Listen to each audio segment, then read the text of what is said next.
Hello friends, स्वागत है आपका हमारे इस यूट्यूब चैनल जीएस भंडार विद कौशल में।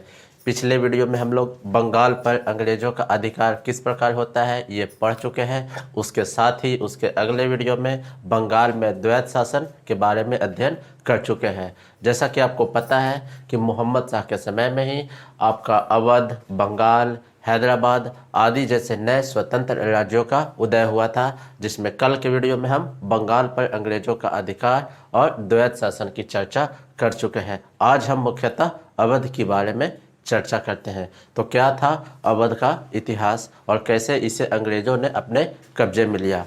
तो सबसे पहले जो आपका ये जो अवध है, ये आपका अवध पश्चिम में कन्नौज से लेके पूर्व में कर्मनाशा नदी तक फैला हुआ है। पश्चिम में कन्नौज से लेके पूर्व में कर्मनाशा नदी तक ये फैला हुआ है। और साथ ही साथ अवध को आपको बफर स्टेट के रूप में भी जाना जाता है, अर्थात बफर राज्य के रूप में किस क्षेत्र को जाना जाता है, तो ये आपको अवध के रूप में जाना जाता है। तो आपको इतना ध्यान रखना है कि अवध जो है पश्चिम में कन्नौज से लेके पूर्व में कर्मनाशा नदी तक फैला हुआ है। साथ ही अवध को बफर स्टेट के रूप में जाना जाता है। किस प्रकार हुई अवध राज्य की स्थापना, ये जानने का प्रयास करते हैं। क्योंकि मोहम्मद शाह के समय में ही अवध स्वतंत्र राज्य स्थापित कर चुका था और इसके जो संस्थापक थे वो आपके थे सआदत खान, अर्थात अवध राज्य को बनाने वाले, स्वतंत्र राज्य की स्थापना करने वाले जो शासक थे उनका नाम था सआदत खान। तो सआदत खान के बारे में थोड़ा सा हिस्ट्री इनका जान लेते हैं, जो इम्पोर्टेंट टर्म आता है। तो सआदत खान ने सबसे पहले अवध के स्वतंत्र राज्य की स्थापना किया था। साथ ही इनकी जो अपनी राजधानी होती है वो फैजाबाद होती है। ये तो आपको पता ही है कि मोहम्मद शाह के समय में स्वतंत्र राज्य की स्थापना हुई थी। इसके साथ ही सैयद बंधु के खिलाफ षड्यंत्र रचने के कारण, आपको पता होगा सैयद बंधु का इतिहास हम लोग उत्तर मुगल काल में पढ़ चुके हैं। और ये जो टाइम पीरियड है चूँकि सआदत खान का जो टाइम पीरियड था 1722 से लेके 1739 ईस्वी तक हुआ करता था। तो सआदत खान जो है सैयद बंधु के खिलाफ षड्यंत्र में भाग लेने के कारण इन्हें उत्तर मुगल काल के जो शासक हैं इन्हें पंच हजारी एवं सप्त हजारी का मनसब प्रदान करते हैं। साथ ही साथ इन्हें बुरहान उल मुल्क की उपाधि से सम्मानित भी किया जाता है। तो आपको एग्जाम में पूछ सकता है कि बुरहान उल मुल्क की उपाधि से किस अवध के राजा को सम्मानित किया गया था, तो ये आपका सआदत खान हो जाएगा। इन्हीं के टाइम की एक और घटना है कि जो नादिर शाह जो ईरान का बादशाह हुआ करता था, इसने सबसे पहले हरियाणा के करनाल में आक्रमण कर उसे जीत लेता है। उसके बाद दिल्ली पर भी अधिकार कर लेता है। तो जब ये दिल्ली की राजगद्दी पर बैठा होता है तब ये अवध के जो राजा होते हैं सआदत खान को, ये इसे अपने क्षेत्र में यानी कि दिल्ली बुलाते हैं। लेकिन ये इनके डर भय के कारण ये वहाँ नहीं जाते हैं और विष पीकर ये आत्महत्या कर लेते हैं। तो इतना पॉइंट आपको सआदत खान से याद कर लेना है, कंटिन्यू इसे करना है आगे। और तो सआदत खान की उपाधि, बुरहान उल मुल्क की उपाधि सआदत खान को मिलती है। इनकी अपनी राजधानी फैजाबाद होती है। साथ ही सआदत खान जो अवध के स्वतंत्र राज्य के संस्थापक के रूप में भी उभरते हैं। ये जो अवध बनता है ये मोहम्मद शाह के समय में स्वतंत्र राज्य के रूप में बनता है। सैयद बंधु के खिलाफ षड्यंत्र के कारण इन्हें पंच हजारी और सप्त हजारी का मनसब भी दिया जाता है। साथ ही बुरहान उल मुल्क की उपाधि भी दी जाती है। नादिर शाह का आक्रमण जब दिल्ली पे होता है, ये अवध के राजा को अपने यहाँ बुलाते हैं, लेकिन ये इनके डर के और भय के कारण ये विष पीकर आत्महत्या कर लेते हैं। तो इतना था आपका सआदत खान का इतिहास। इसके बाद जो आगे आते हैं, चूँकि सआदत खान के कोई पुत्र नहीं था, इसलिए अपनी बेटी का विवाह अपने भतीजे से ही करते हैं। तो इनका भतीजा भी वही हो गया और इनका दामाद भी हो गया। कौन? तो आगे आने वाले शासक सफदर जंग। तो सफदर जंग का जो शासनकाल था 1739 से 54 तक।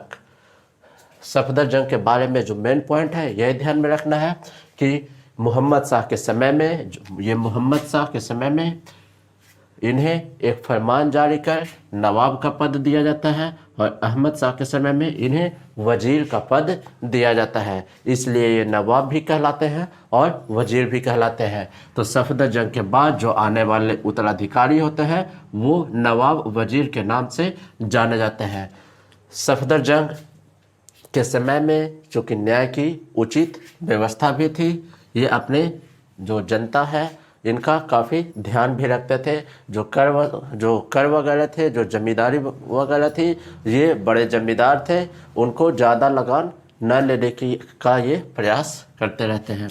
इसके साथ ही सफदर जंग के शासनकाल में हिंदू और मुस्लिम के बीच निष्पक्षता की नीति अपनाते थे ये आपके मुस्लिम शासक, लेकिन इनके शासनकाल में हिंदू भी बहुत बड़े पद पे आश्रित होते हैं। जैसे एक हिंदू थे महाराजा नवाब राय। सफदर जंग के शासनकाल में एक हिंदू महाराजा नवाब राय, इनके यहाँ एक बहुत बड़े पद पर काबिज होते हैं।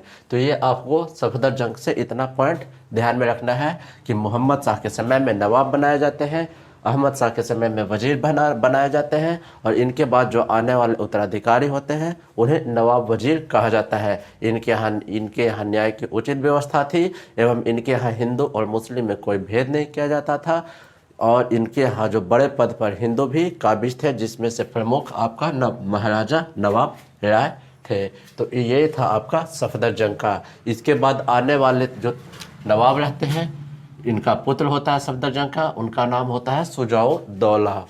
शुजा-उद-दौला का शासनकाल 1754 से 1775 तक रहता है। शुजा-उद-दौला जब गद्दी पर बैठता है तो इनके शासनकाल में एक पहले की घटना है कि एक तुरानी वजीर था, तुरानी वजीर जिनका नाम था इमादुल मुल्क। इमादुल मुल्क की शत्रुता हो जाती है जो मुग़ल बादशाह हुआ करते थे उस टाइम, शाह आलम द्वितीय।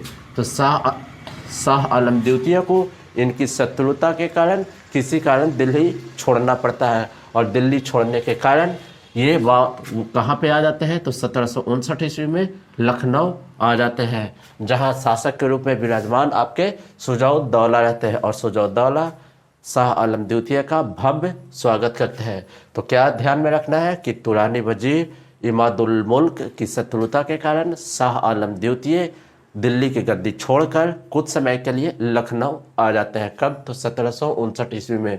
और उस समय जो अवध के नवाब हुआ करते थे जिनका नाम था शुजा-उद-दौला, इनका भव्य स्वागत करते हैं। अगर शुजा-उद-दौला का हम टाइम पीरियड देखें तो 1754 से लेकर 1775। आपको ध्यान होगा कि 1757 में प्लासी की लड़ाई हुई थी, लेकिन 1757 में जो प्लासी की लड़ाई हुई थी उनमें इनका कोई रोल नहीं था।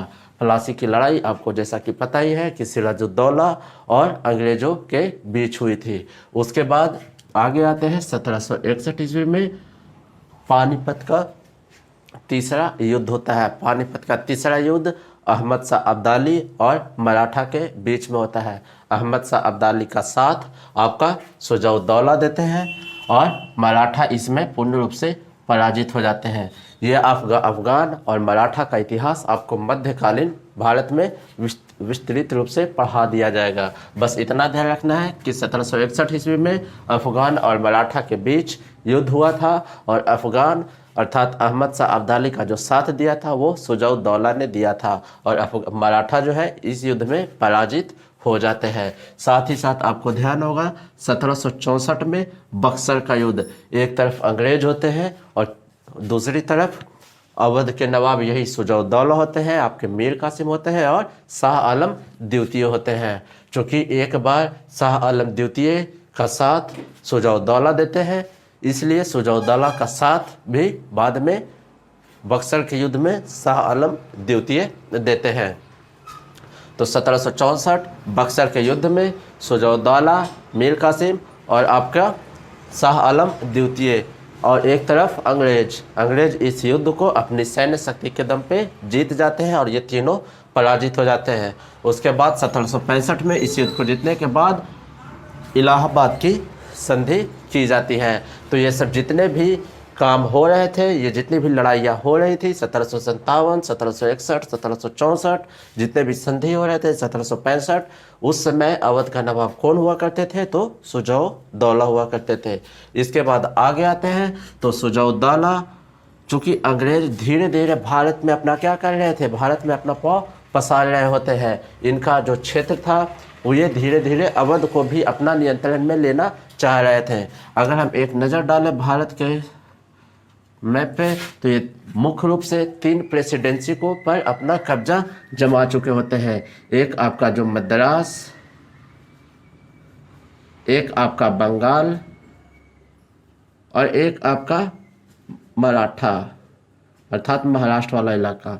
ये तीनों मुख्य रूप से अपना प्रेसिडेंसी के रूप में अंग्रेज जीत गए होते हैं। और यही आसपास का जो इलाका होता है ये धीरे धीरे बाकी अन्य क्षेत्रों पर भी अपना विजय अभियान जारी रखते हैं, चाहे वो किसी भी फॉर्मेट में हो, चाहे वो हथियार, चाहे वो लॉर्ड डलहौजी की हड़प नीति के तहत हो या फिर सहायक संधि के तहत हो। आगे आने वाले जितने भी गवर्नर होंगे उसमें भारत का हिस्सा किस प्रकार, भारत को किस प्रकार अपने कब्जे में लेते हैं अंग्रेज, इसके बारे में हम लोग विस्तृत रूप से अध्ययन करेंगे।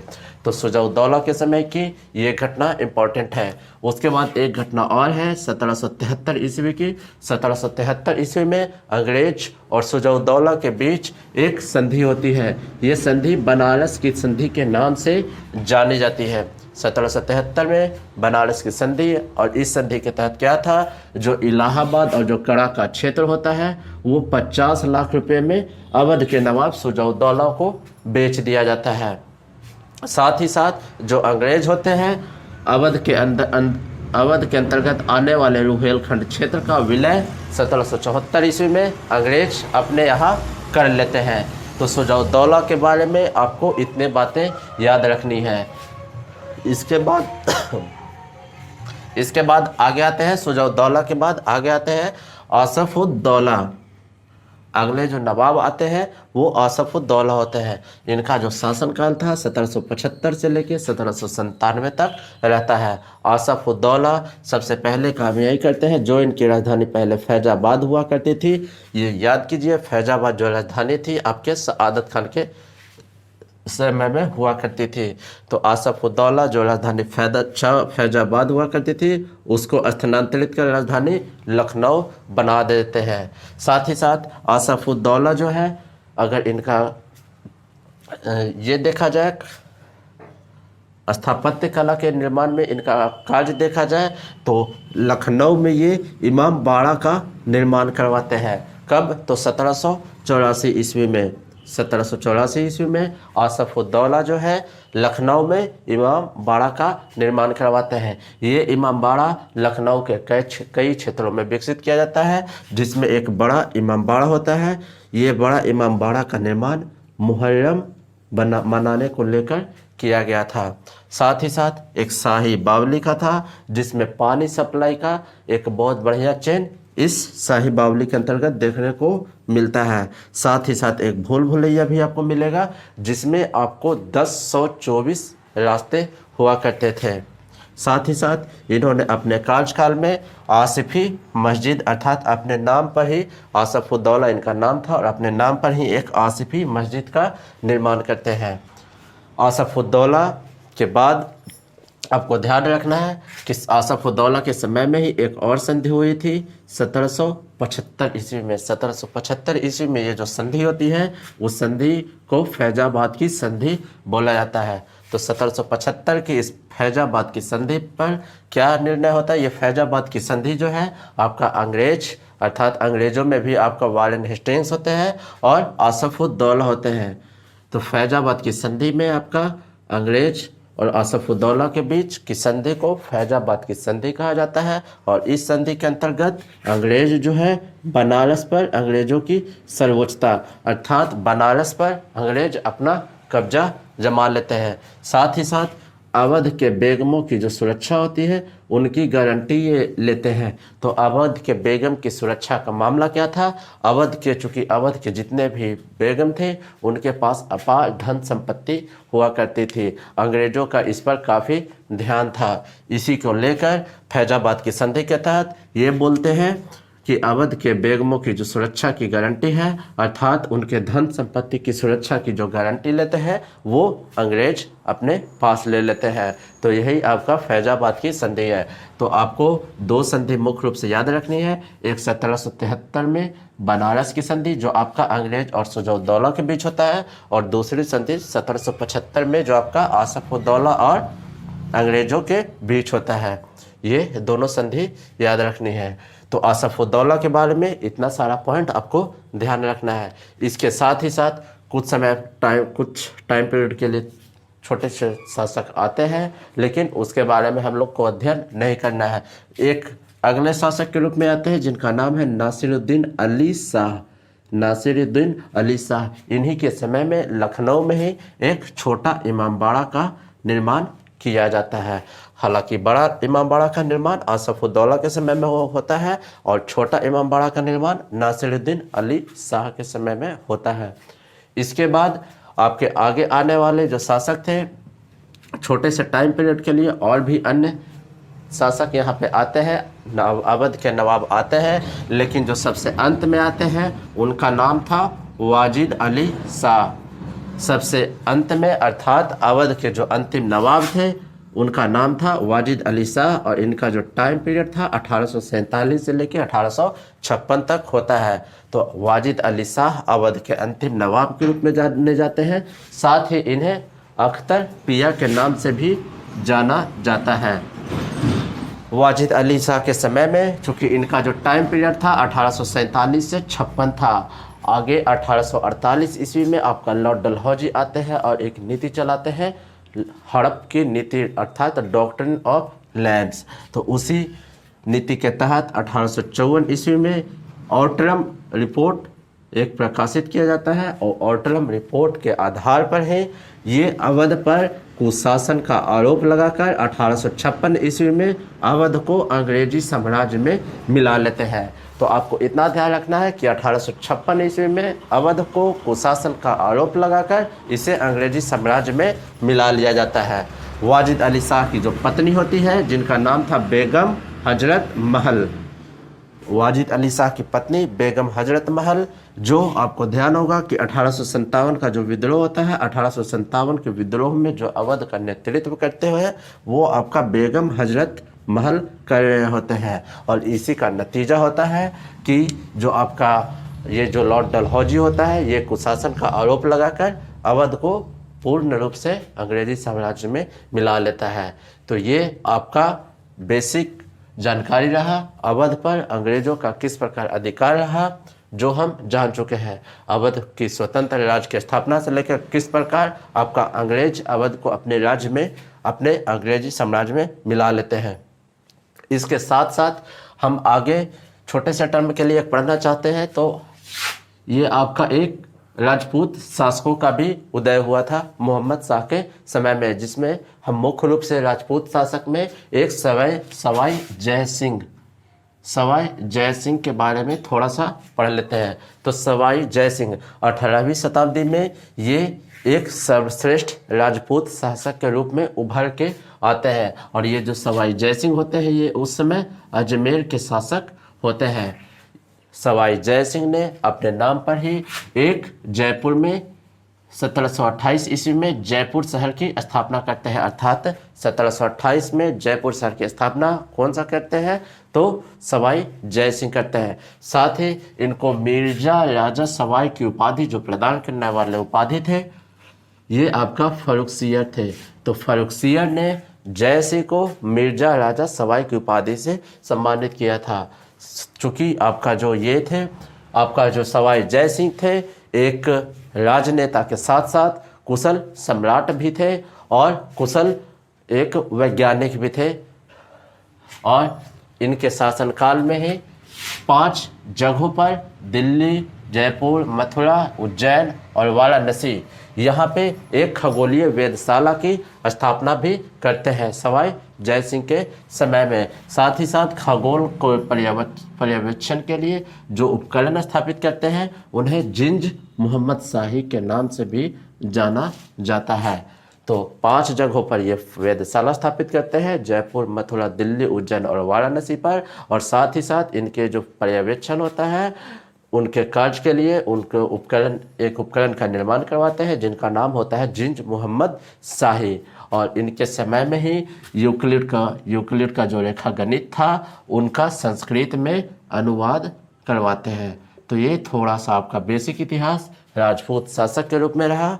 इस पूरे टर्म को आप चाहे तो पूरे टर्म को एक नज़र आराम से पढ़ के इसे आसानी से क्वेश्चन वगैरह इसका सॉल्व कर सकते हैं। तो ये आपका अवध पर अंग्रेजों का अधिकार किस प्रकार होता है हम जान चुके हैं।